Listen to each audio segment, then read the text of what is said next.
చూడొచ్చాను. Thank you.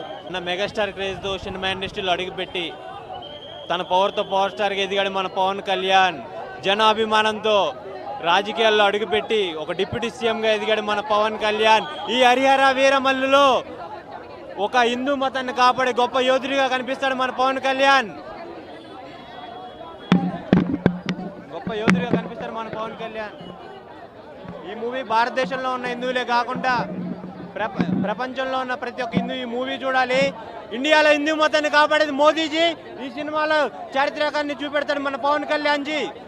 ఆంధ్రప్రదేశ్లో బాబు గారు ఇస్తున్నారు సూపర్ 6. ఈ సినిమాతో కళ్యాణ్ బాబు కొట్టాడు పాన్ ఇండియాలో 6. ఈ మూవీలో నిధి అగర్వాల్ ఈ మూవీలో ఉంటుంది. నిధి తను చూశాక పోతుంది ప్రేక్షకుల మది. ఈ మూవీలో నిధి అగర్వాల్ గ్లామర్తో కొల్లగొట్టేసింది. పవన్ కళ్యాణ్ ఫ్యాన్స్ గుండెల్లో ఇల్లు కట్టేసింది. భయపడుతూ డ్రైవింగ్ చేయకు. ఈ సినిమాలో బాబీ డియోల్ని చూసి భయపడకు. అసలు నిజమైన ఔరంగజేబ్ అంటే బాబు డియోల్ టైపే ఉంటాడు. అసలు మైండ్ బ్లోయింగ్ మూవీ మాత్రం super duper blockbuster pan India లెవెల్లో కుమ్మేస్తుంది. ఇందులో బాలయ్య బాబు ఉంటాడని అన్వేషణ అన్నాడు కానీ బాలయ్య బాబు లేడు. అదొకటి కొద్దిగా డిసప్పాయింట్ చేసింది. కాకపోతే మూవీ అయితే అల్టిమేట్. 2-3 సార్లు చూడొచ్చు మూవీ. 500 కోట్లు అయితే పక్కా. పార్ట్ 2 ఉంటుంది. ఓకే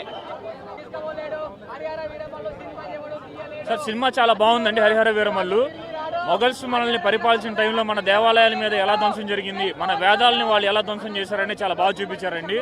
సినిమాలో గ్రాఫిక్స్ పాయింట్ కొంచెం వీక్గా ఉన్నా కూడా వాళ్ళు ఏదో చెప్పాలనుకున్నారు కాన్సెప్ట్ అది చాలా బాగుందండి. హిందూ ధర్మాన్ని ఎలా కాపాడుకోవాలనేది వాళ్ళు చెప్పారండి. మనమందరం మన తెలంగాణలో వేములవాడ రాజన్న టెంపుల్ మీద మొఘల్స్ చేసిన విధ్వంసం గురించి మనందరికీ తెలుసు. ఇలాంటివన్నీ చదువుకున్నప్పుడల్లా మనకి హిందువులుగా మనం చాలా బాధపడుతూ ఉంటాం. కానీ ఇలాంటి సన్నివేశాలని అన్నీ తట్టుకొని ఆ రోజుల్లో హిందువులు మన ధర్మాన్ని ఎలా కాపాడారు అనేది సినిమాలో చూపించారండి. చాలా బాగుంది.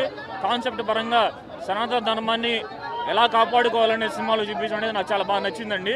పవన్ కళ్యాణ్ గారి గురించి చెప్పాల్సిన పని లేదు. ఆయన పవర్ స్టార్, ఆంధ్రాకి డిప్యూటీ సీఎం, భవిష్యత్తులో ఆయన ముఖ్యమంత్రి కూడా అవుతారు. ఆయనకి ఈ సినిమా కాకపోతే రేపు ఓజీతో కంబ్యాక్ ఇస్తారు. అదేం ప్రాబ్లం